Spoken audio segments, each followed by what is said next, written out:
What is going on, everyone? I am Bob O'Mac, and of course, this is Crisis in the Toyverse, and today we're going to be looking at the Pacific Rim Uprising Gipsy Avenger. Now, I'll be honest with you guys. I don't know jack and crap about Pacific Rim. I've never seen the first one. I definitely didn't see the second one. But I saw these figures that were being offered by Diamond Select, and I was like, you know what? Let's pick it up. Let's review it. Let's talk about it, because they look actually pretty sweet. And after holding it in my hands and messing around with it and taking pictures, I have to say they are pretty cool. I mean, you know, I understand they're the property of the Pan Pacific Defense Corp, and the fine folks behind that have created a truly mechanized version of awesomeness, if I say so myself. Start the counter, folks. That's the first one out of the belt. With that being said, though, let's go ahead and talk more about this guy. He is sculpted fantastically. Every detail, it seems to be locked in and painted pretty well. I gotta be quite honest. I know NECA's done some. There's other companies out there that have done many of these. And I'm actually impressed with the version that I have in my hand. Lots of great detail. Let's just bring it in so we can look at it a lot more. The head looks really nice. There's great paint applications applied. The colors really look. Details really there. And, you know, lift up the leg like so. All in all, it's not bad. And this is coming from a guy who's never seen anything, never read into anything about these guys. So definitely impressed, to say the least. Well, I have him here in my hand. Let's just go ahead and break down the articulation. Let's get the camera to zoom out a little bit. And let's start with the head. In terms of the head, it can rotate. It doesn't rotate all the way because of the way they've sculpted this chest piece here. So, but you do get some side to side. It is on a ball joint, so it does kind of go side to side as well that way. He sort of looks up, not really. He looks down ever so slightly, and you pretty much can't do that Exorcist 360 thing. Now, in terms of the arms, we got a lot going on here. Get the camera to work. We have the shoulder pads like so that are on a ball peg. They do tend to pop out pretty easily. Now, with the shoulder pads in, he can only get his arm up that far. If you pop it off, though, as you can see, the way it's plugged in, you get shifting up and down. You get full rotation 360. I mean, obviously, with that out there, it looks kind of ugly, but, you know, it is what it is. You do get the arm to go up more. On this side of my arm, unfortunately, it doesn't stay there. It's kind of loose. The same thing with the legs, to be honest with you guys. Having the same problem, but we'll get to that in a moment. But you do get the bicep swivel, single joint at the elbow. The cool thing about these elbow pieces, which I'll cover in accessories, is the fact that they do pop off for different attachments and such. Now, there are two versions of this. I'll just go ahead and get this out of the way, too. One's a standard release that you can find at certain retail places. It's a little cheaper, doesn't have a lot of accessories, but the comic and e-tailer versions are packed with a lot more. But like I said, rotation at the elbow, single bend at the elbow. We got a hinge that goes down, comes back up. It's blocked from going all the way. Well, I say that. It's a soft rubber piece, so you can get it up, and you have rotation as well, which is pretty cool. Now, in terms of the upper body, we do have a diaphragm joint. He goes down just a tad. He goes back a lot more. Not super crazy. He's not limbo Gipsy Avenger, but does have that. And then you got the side to side and full rotation like so. No waist cut or anything like that. We have ball pegs at the leg that allowed him to do the splits that far. They go back down. We get some in and out rotation like so. Not a lot, but enough. But as you can see, he is very, very loose. And shake that leg there. Super loose, unfortunately. The other leg, sort of loose, but not nearly as bad.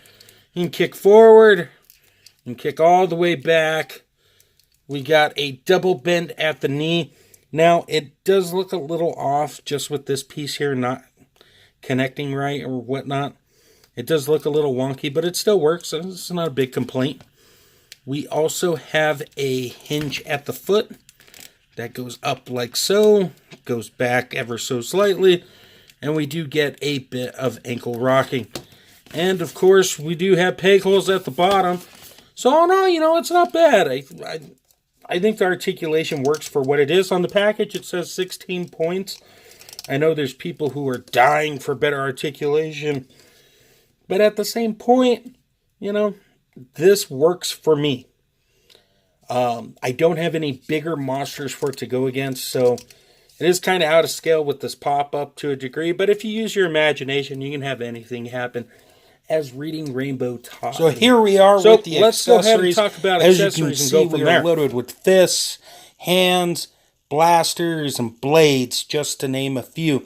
We got a set of open hands that come default, along with a pair of fist hands that plug right into the figure, no problem. As you can see, we also have 2 sets of chainsaw blade hands that are ready to slice and dice any monster in its path. Also, we have this long extended blade. Don't ask me what it does. Like I said, I haven't seen the movie, but it looks pretty cool as well. And then to go from there, we also have these 2 blaster cannon type looking hands, which are very cool, and they all fit in very well. Now let me show you how you plug them in.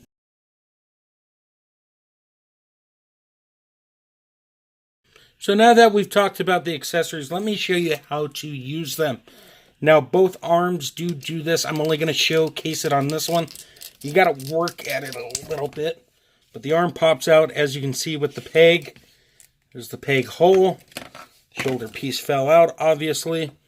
But we take this bladed chainsaw hand, or arm, I should say. And what you're going to want to do, and get the camera to work, as we plug it in like so. You heard the snap, and voila, Gipsy Avenger is ready to hack and slash. Quack, quack, quack, quack. So I just wanted to show you guys that real quick. Let's go ahead and do the size comparison and wrap this video up. So just for a comparison for you guys, in the middle, of course, I have Gipsy Avenger. To the left of Gipsy Avenger, I have Saber Athena. At the other side, I have that ginormous Darkseid from DC Collectibles, the Icons version. And as you can see, he's huge. I believe both of these figures should be probably more the size of that Darkseid. But I'm not going to be using them in that form or fashion because I don't have any other monster figures to really go against that. I don't know if that makes me a bad collector or not. It's just, I just don't have any big monsters for them to fight. Maybe I'll pick up a NECA Godzilla or something. We'll see what happens. Or even that vinyl figure they have. I'll figure out some fun ways. Obviously, the pop-up, like I said, doesn't really fit these guys unless the company or whatever the Marine Corps thing, whatever it is that they're from, build a facility that big for these guys. But I don't know. I haven't seen those films. But like I said, I think Diamond Selects really hit a home run with these. They've packed them with tons of accessories. And even if you just got the basic versions, I think you'd be more than satisfied. So, final thought is, go pick it up. What's the worst you can do? It's a $20 figure. Maybe a couple dollars more, depending on where you pick them up at. But they're cool enough. At least I think so. So, there is that. I want to first thank you guys for stopping by and looking at the channel. I always appreciate the views. You guys are always great, those who comment. Even those who dislike. I try to find things in the video to try to make sure I do a better job next time. Sometimes it doesn't always work, but I do appreciate it. There's so many people doing toy reviews. The fact that you're taking time to come over here does mean a lot. With that being said, let's go ahead and get the sponsors out of the way. Head over to undercovercapes.com. Without them, this show would not be happening. And they got tons of other great content over there on the website and on various platforms. Head over to extreme-sets.com and make sure you don't shake the camera like I did when you say it. So many amazing pop-ups over there. Very strong supporter of this show. I do believe in their product because I don't have all the money in the world, so it's always nice to have a pop-up to take toy photography pictures. Speaking of toy photography, head over to @ToyLoverCrew on Instagram. You'll see some amazing toy art there. Very talented people working day in and day out to just showcase their love of toys. Guys, I'm going to have a slideshow at the end. Thank you guys so much, and I really mean that. And until next time, great googly moogly!